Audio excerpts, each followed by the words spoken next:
Welcome to Ask an Advisor, where we go deeper on all things investing. I'm Christa here with Fiduciary Financial Advisor, Wes Moss. Hi, Christa. Thanks for having me, as usual. And today, we're going to get to some of your questions, which you can submit to us at clark.com/ask. And before that, I know your first topic is something that Clark gets a lot of questions about. Is it still a good idea to buy a home right now? Is it still a good investment? Yeah, I think it's a harder question to answer right now because of the housing market, but let's dive into that. And then later, you're going to tell us the 5 things that we should ask any kind of financial planner we're thinking of hiring, right? When you sit down and have a meeting or a series of meetings, what are the main topics to cover? I really like this. So let's get going with, let's talk about housing. Yeah. And you really don't think about, at least most of the time, you don't think about housing in terms of a chart, or you think stocks, you think chart, and you think values over changing quickly. And housing values don't do that. They move, I would say, with a lot less volatility, but there are some huge price changes over time if you were to look at a chart of housing. And I think the short answer that I wanted to cover today is that there are 3 truths. As long as you have lots of time. When I say time, I mean a long horizon of 10 years or more. Housing is a forced savings plan. Housing is a way to protect against inflation. And one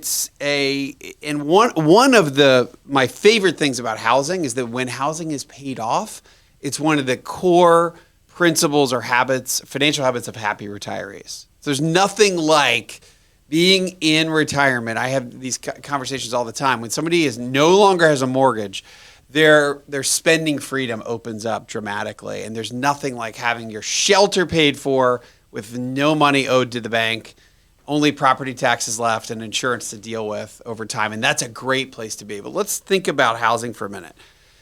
So first of all, housing over time has been a great investment. Depending on which period of time you look at, you'll see a long-term trend of beating inflation. Now, not dramatically, and this again depends on the city you're looking at, but if we looked at the whole country, on average, housing prices do go up 3 to 4% per year on average over time. But it's not like that in any given year.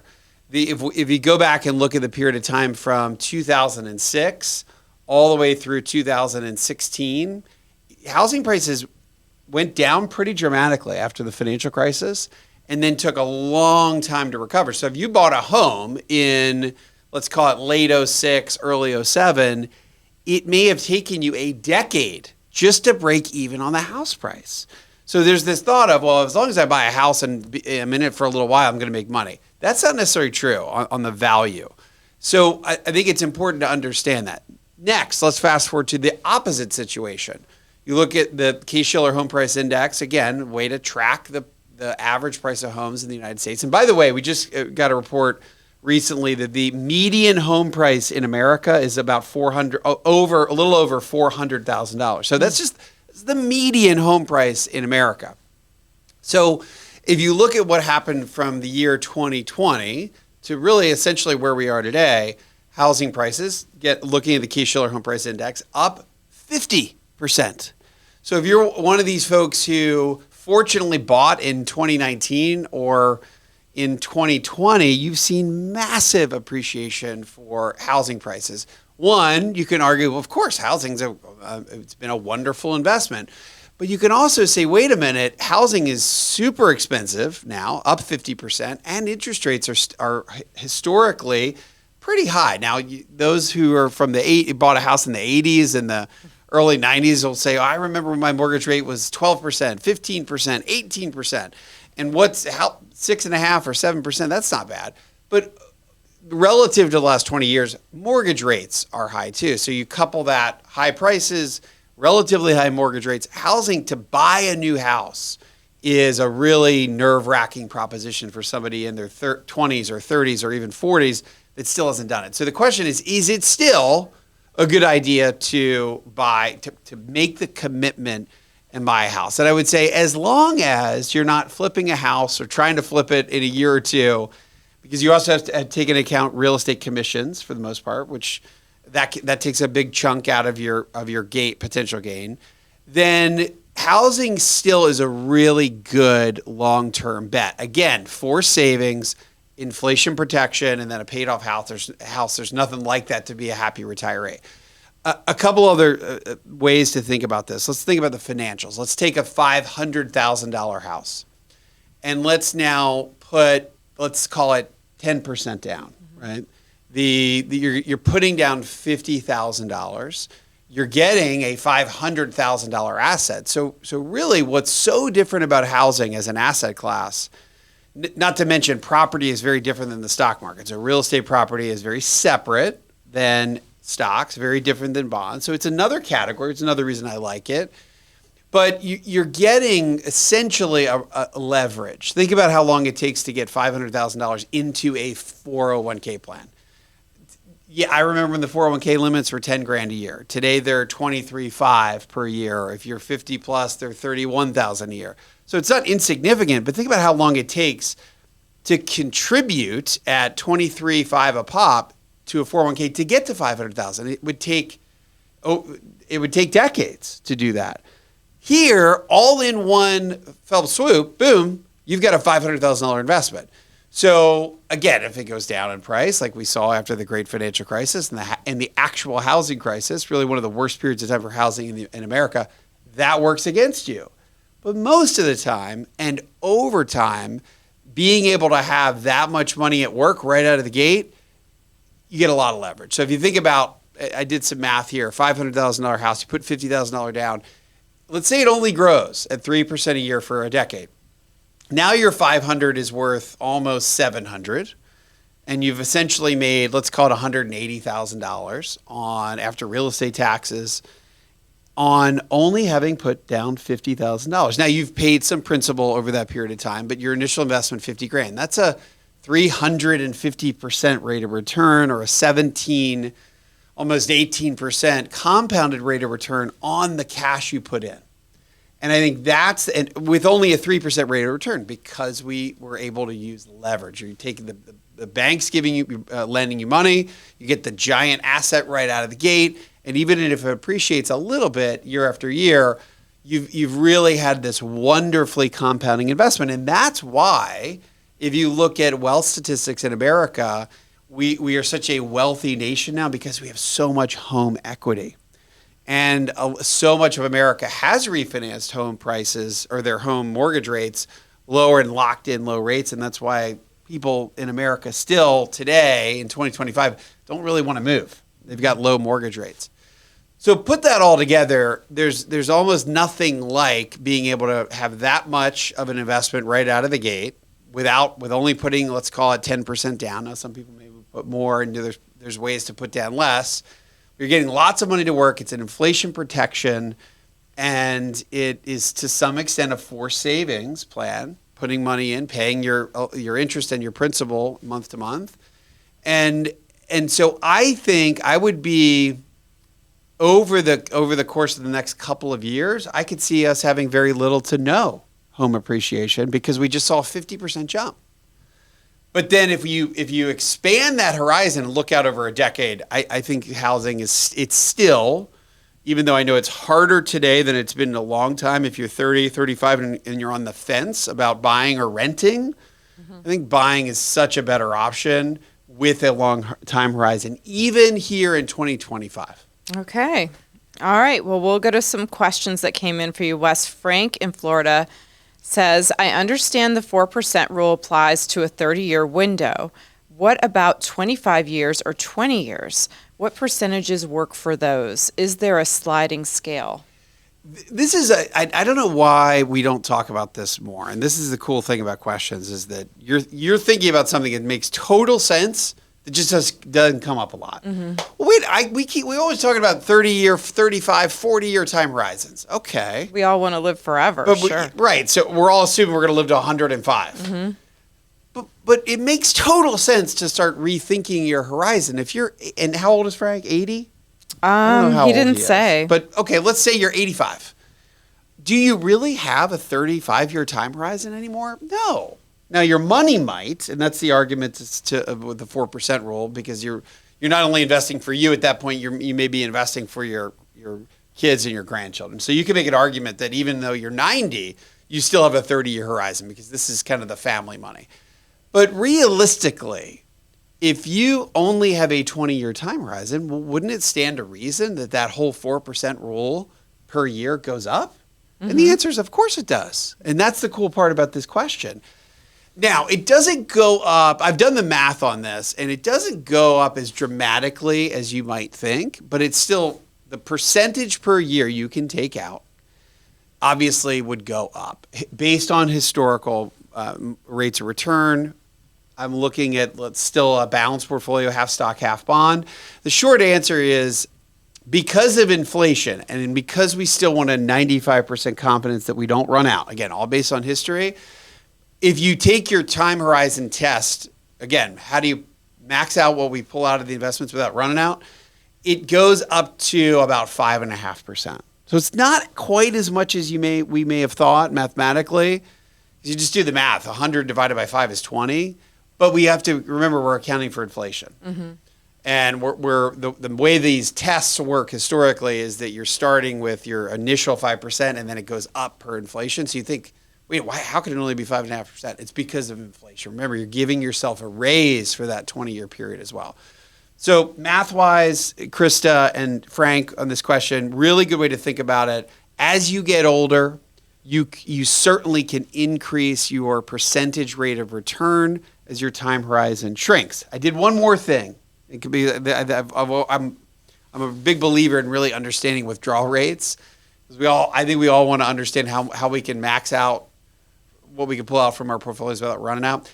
If you keep it static, now that may not be normal life, but it also may be the real world where you don't spend as much and your spending actually comes down. If you're looking at a static rate of return and you don't account for inflation and you're looking at a 20-year horizon, you can actually up it to more like 7, 7.5. But again, 20 years is still a long time. Not accounting for inflation may not be real world, but in some cases it might be. So that's the math behind it, and that's why I love these questions. Okay. This one came in from John in Arizona. Is it okay to hold ETFs in a brokerage account because of rebalancing buys and sells versus just holding individual stocks for long term? Name again was John. This is John. John. The reality here is that we're looking at two different vehicles to invest in equities in the capital markets and stocks and companies. Individual companies versus ETFs. They're both good. And I think that in some respect, if you think about when you think about rebalancing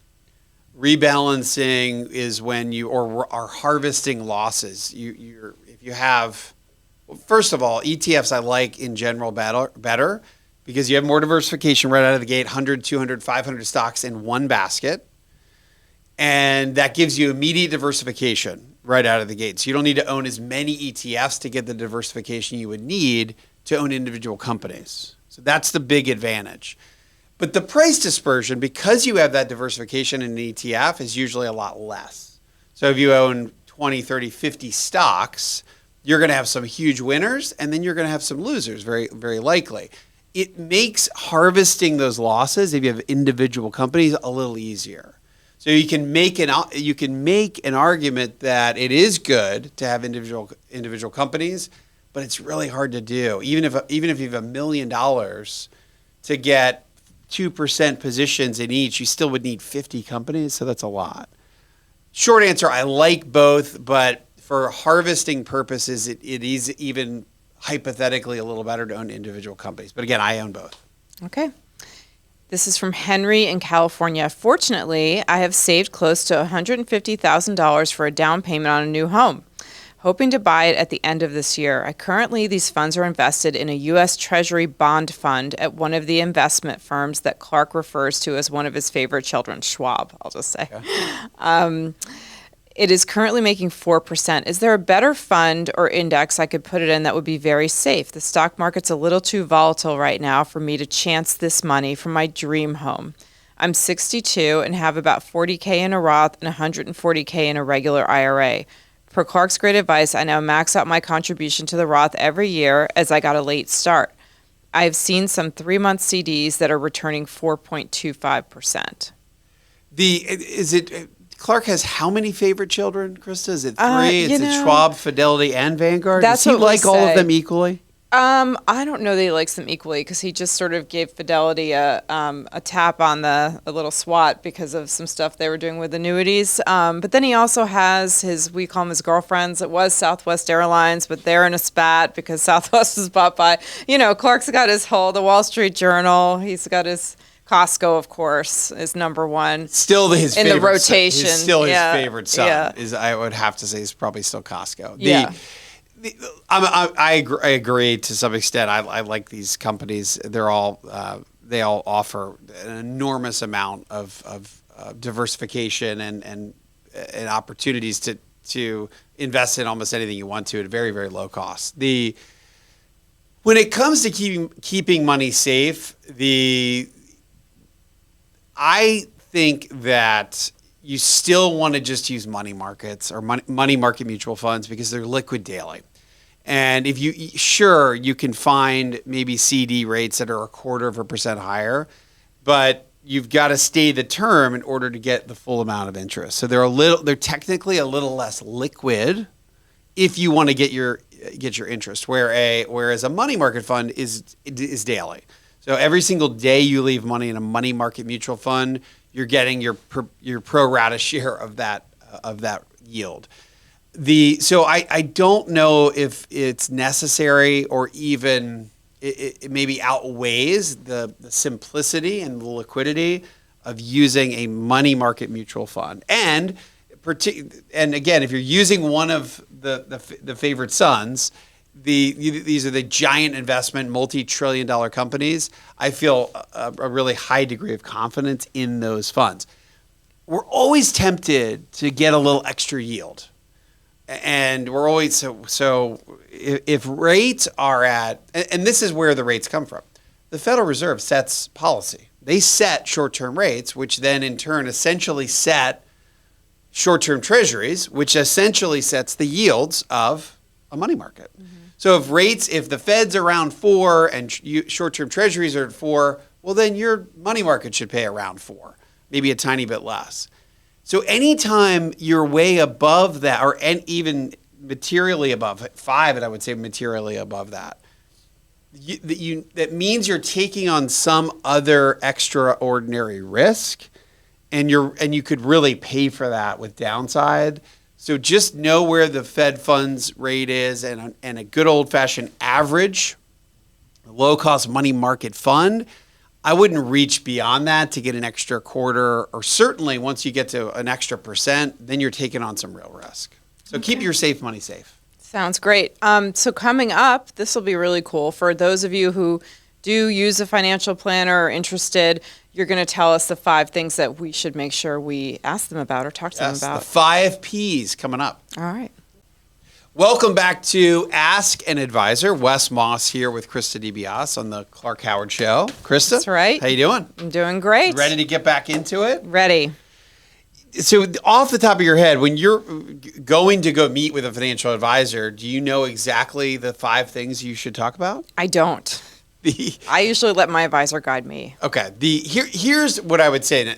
This is not a perfectly comprehensive list, and this isn't everything you would talk to with your financial advisor, but I would say these are the 5 major topics and major categories that you need to. And it's not necessarily all in one meeting either, but over the course of time, call it a year or 2 years or maybe more, these are the topics that you really want to solve for. So I call them the 5 Ps.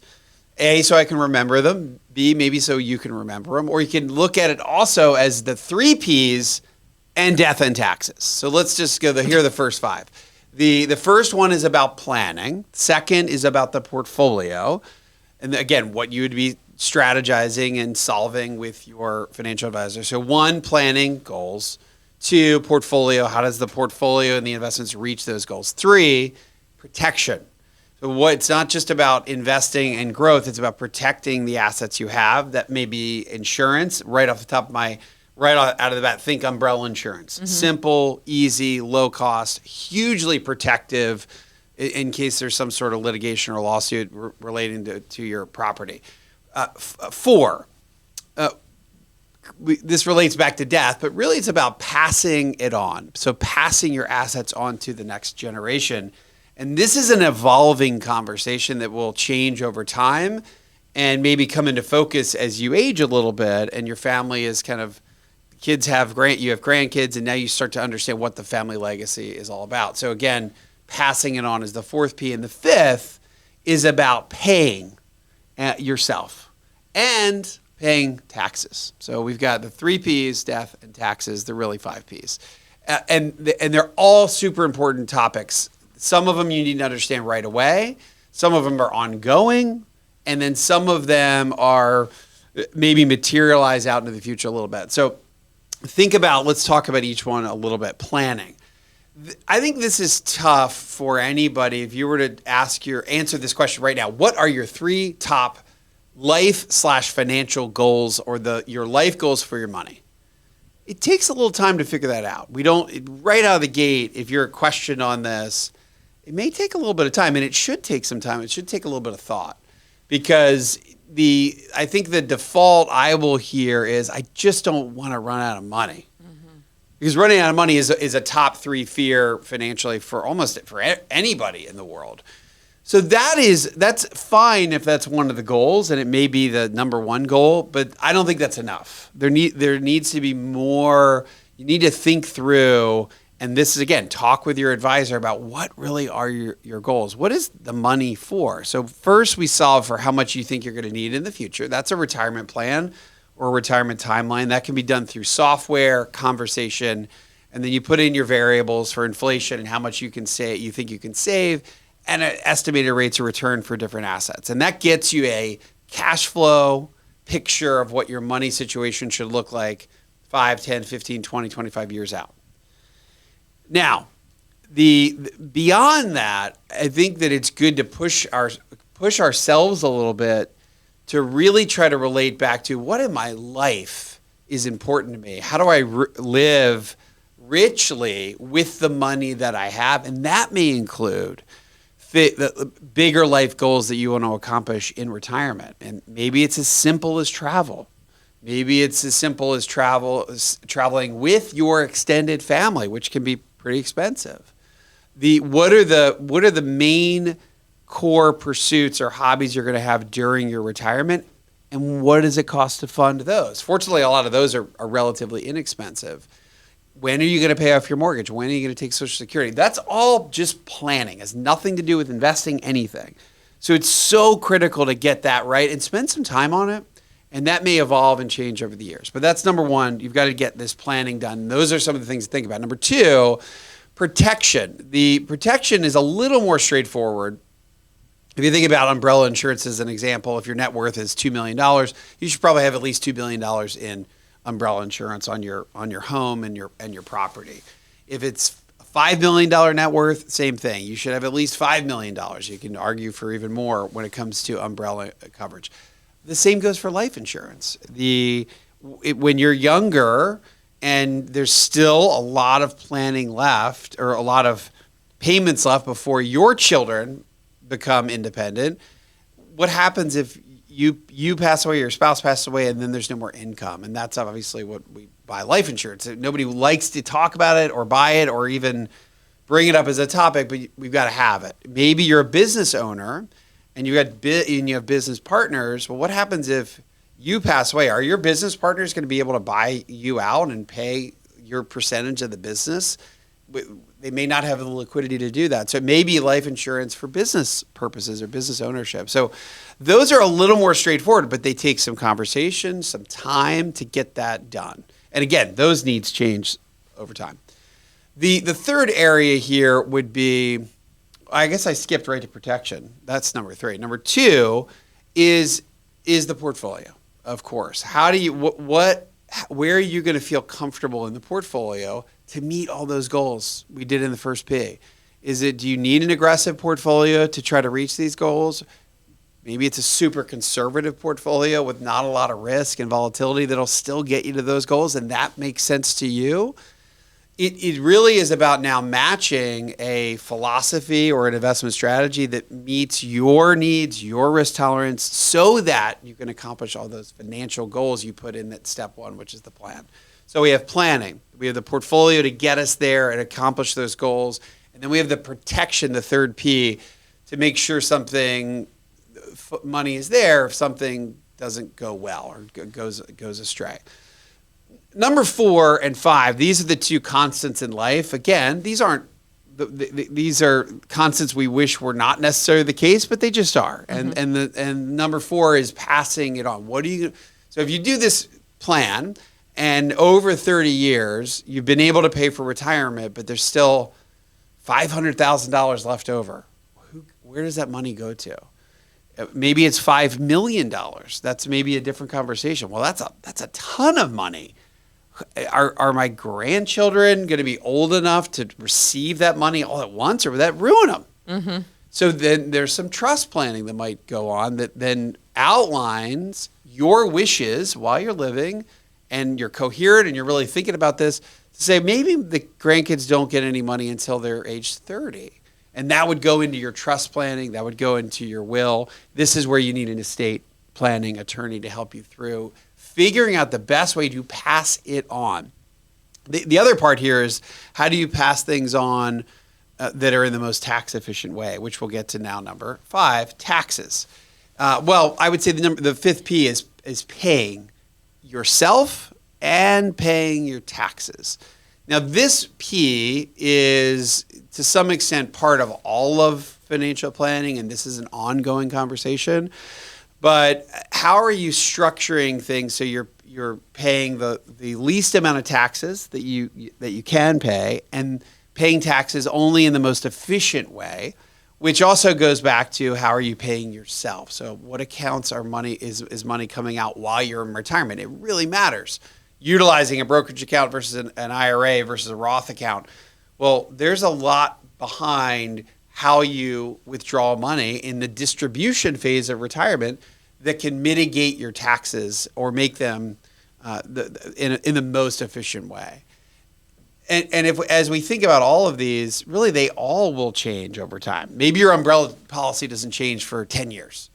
Maybe your life insurance doesn't need to change once you buy it, but it could. Maybe it's for business and your business has grown. You've got to have more insurance. Maybe your net worth has grown, so your umbrella policy does have to go up. Maybe your goals have changed in the first P, and now there's new goals, and it's changed your spending outlook, and that would then change what the portfolio would look like to match those goals.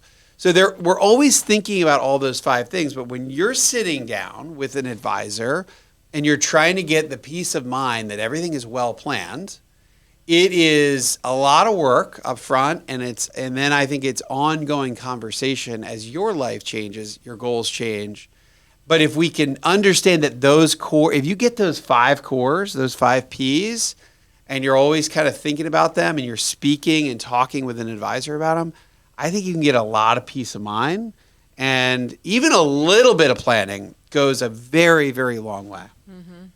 That's great. And I love the, when you talk about your core pursuits thing, which has been such an integrated part of all of your research and what you've done. I think that's really important that somebody, cares about, like, how are you actually going to enjoy it? Like, you could have all the money in the world, and if you're not enjoying, if you're sad and you don't have any, sort of like things that give you joy in life that could be really inexpensive, it's a big part of it. I think that gets missed a lot. So, and I think it's when I was a younger financial advisor, I still had the thought, I've been an advisor since my early 20s. I was an intern still in college and at a big financial planning company.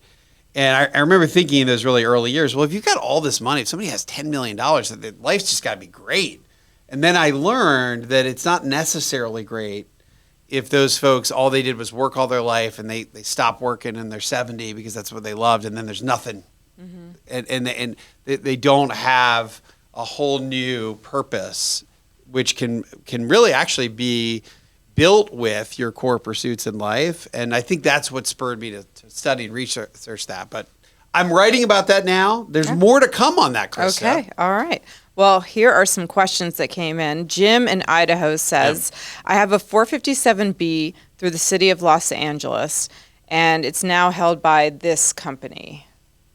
Got it. I'm considering moving it. Was that like a big secret? We can't say that? Well, I don't know. We usually don't say. I can say it if you want me to. Sure, I think it's held by Voya. Okay. I'm thinking of. I'm considering moving it to one of Clark's children, Fidelity. Are there any more on Clark's children? Oh, there's more later. Are there any benefits or protections that would be lost by moving out of a 457B into an IRA? Okay, so a couple things here. 457. Remember that retirement accounts, so first of all, the 457 accounts, so there is an extraordinary amount of protection if you have not only a retirement account, but also a government retirement account. There is a lot of protection there. And again, there's a whole profession for this, the estate planning and asset protection attorneys, because the laws will go from state to state. And so I wouldn't say I'm an expert on asset protection, but I would say that kind of the ultimate protection you have, and whether it's in a brokerage account versus a retirement accounts have much more creditor protection and protection if something were to happen and you end up in bankruptcy. The bankruptcy rules are that the bankruptcy court should not be able to go after retirement accounts up until it's over $1.7 million. So there's a big hurdle before that even should come into the conversation in an IRA. So if you're thinking, there's a lot to consider going from retirement plan, 457 or 403B or 401k into an IRA. And this is a really important one. Think about the protection. If you're worried about somebody suing you or you have creditors, then I would err towards the safest and most the highest creditor protection. And it's tough to beat a government-sponsored retirement plan. A good old-fashioned IRA has protection too, but you've got to consider if you're going from let's say a plan like Voya to a Fidelity, you've got to consider the cost, the investment options, and maybe there are more options at a Fidelity, and you would just make sure that you understand the differences. But for the most part, and I've seen over the last 25 years, anytime I've seen somebody get into trouble with creditors, let's say, their IRAs have been safe in that process. Again, I'm not an asset protection attorney, but I've seen that come into play, and it's been very, very helpful for folks. Okay. Cody in Florida says, I'm 63 years old and retired with a $4,200 pension a month from law enforcement. I have approximately $600,000 in an investment account, which I really haven't tapped into as of yet because my pension check covers my expenses. I built my house approximately 3 years ago and have no mortgage or debt on the house. I was told that it was valued at approximately $350,000. I plan on traveling for the next 2 or 3 years overseas, and I'm considering selling the house instead of renting it, but I'm concerned about capital gains. I may even move overseas permanently at some point. My question is, what would be the best course of action, as I would like to start taking money from my investment account to maximize my travel over the next 5 to 10 years? So Cody is thinking about, did he say the pension amount? How much monthly? $4,200. Oh, $4,200. Okay. All right. So there's a couple of different questions here. Now, Cody is in law enforcement. So thank you for your service in law enforcement, Cody, number one. Number two, you have a great pension, $4,200 a month. That goes a long way. And perhaps the easier answer here on housing is that, remember, we've got if you've lived in the home and it's been your primary residence for 2 out of the past 5 years, you're going to get each individual. So it's double if you're married, husband and wife. But if it's just you, it's still $250,000 exemption on gains, on capital gains. So I can't imagine you bought this place for $100, now it's worth $350.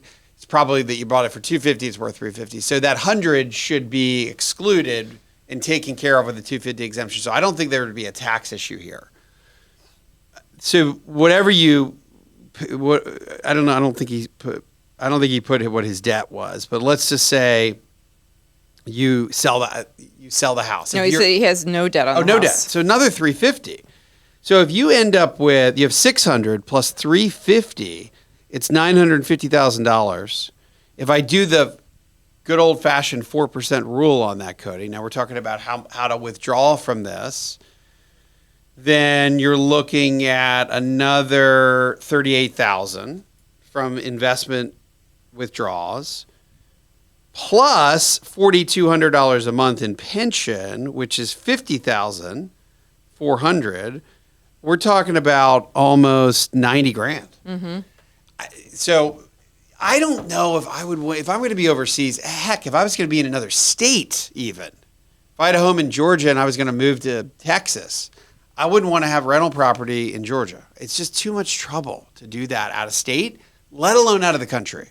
So I wouldn't, if you're going to be traveling for a year, 2, 3 years, maybe permanently, there's just no way I'd want to have a rental property in the United States. Too much trouble, too the time change and the having to deal with property halfway across the world. Owning and maintaining a home, living in it day to day is hard enough. Having rental property in another country, I just don't think that's realistic. So I would be selling it.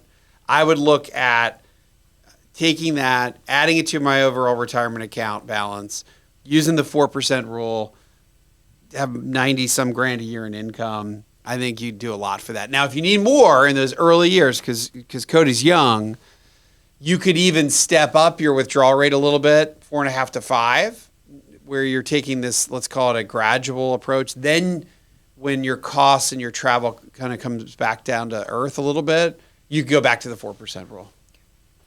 This is from Aaron in Ohio. I know almost all of Vanguard's ETFs have a corresponding mutual fund share class and thus the same tax structure. This is a little confusing to me. I guess I'm trying to understand how much better VFIAX is compared to a different S&P 500 index fund. Thinking about switching to Schwab so it'll be easier to give to my Schwab donor advised fund, or even switching my brokerage account and donor advised fund to Fidelity because I may want to use their cash management account. Out of Clark's favorite children, which is your favorite? I know they all have pros and cons, but wouldn't it be convenient to pick a favorite? Thanks for all the great advice. It would be convenient. Aaron putting me on the spot. It's really hard to pick a favorite of the three because really in the end, we just want our money to be safe. And they're all multi-trillion-dollar companies. They're easy to utilize. I think you end up defaulting back to who you've used the longest and the brand that you like, which again, I think once you've got a safe institution, it's more about the convenience of the web interface. It is the convenience of being able to make trades when you need to, being able to get somebody on the phone. That's a big part of it. And I would say that what I've used the longest is Schwab. So I would say Schwab is somewhat my favorite, but Fidelity is just as good, and I do actually use Fidelity for some things too. So I really love those two. So maybe can I pick 2 out of 3? Those are my 2 favorite kits. Okay. When it comes to these S&P 500, and in full disclosure, I use Vanguard funds in my Schwab account or Fidelity account. So they're all good, but if you nailed me down, I'd have to say Schwab and Fidelity are my 2 favorites. When it comes to these different S&P 500 funds, remember, almost every big institution has them. Schwab has an S&P 500 fund. They've got mutual funds that do it, and they have ETFs that do it. And Vanguard has mutual funds, multiple share classes, and ETFs that do it. Fidelity, same thing. So it's kind of like, and Aaron's in Ohio. Like, I love pink, crisp apples. I think they're actually called crisp pink. And it's the cousin to the pink lady apple. Oh, yeah. They're the best apple, period. I don't know. They're those two are a little there's no question about it. And I'm a big apple connoisseur. So if you told me I got to go get a pink crisp apple at Kroger or Publix, or in your part of the country is probably like Meijer, because I spent a lot of time in the Midwest. So Meijer's like this. Like, if I'm going to get a pink crisp apple, I don't care what store I walk into. The pink crisp are pretty much all the same. Really depends on the kind of year, what country they're coming from, what state, the conditions that year. But that's going too far with apples. So the flavor, you're getting the same thing, you're just getting it from a different store. S&P 500 fund here, there, and really you just have to look at costs, and almost all the costs are the same. I think that if you looked at, I think Vanguard VOO is an ETF, is the S&P 500 is like 0.03. The Schwab version, I think, is 0.02. And Fidelity, you can find an S&P 500 fund for 0.015. Whoa. Mm-hmm. Let's do the math on that. $1 million at that 0.02% is $200 a year. So on $1 million investment, a 0.02 expense ratio is $200 a year. That's like, yeah, I'm not going to say that's free, but it's almost nothing. And Vanguard might be $300 a year, and Fidelity might be $150 a year. So they're all almost right in that same range. And an S&P 500 fund tracking the index is going to really, in the end, give you almost identically the same result. So then I would default back to, where is it most convenient for you? If you've got your donor advised fund at Schwab, it might be easier just to have everything at Schwab. You've got, and they have a great donor advised fund. I use it. Fidelity is kind of the grandfather of the donor advised fund. So if you're using the Fidelity donor advised fund, maybe you have your investments at Fidelity. So again, make it convenient for you. Operate within the brand that you trust, because in the end, it's pretty much all the same pink, crisp apple. Okay. Well, that does it for us today, Wes. Until next week, remember you can ask a question at clark.com/ask. And if you have any kind of consumer question, remember that our Consumer Action Center, Team Clark, they're available to you 5 days a week. You can find out how to reach them at clark.com/CAC for Consumer Action Center. Hope that the rest of your day is great.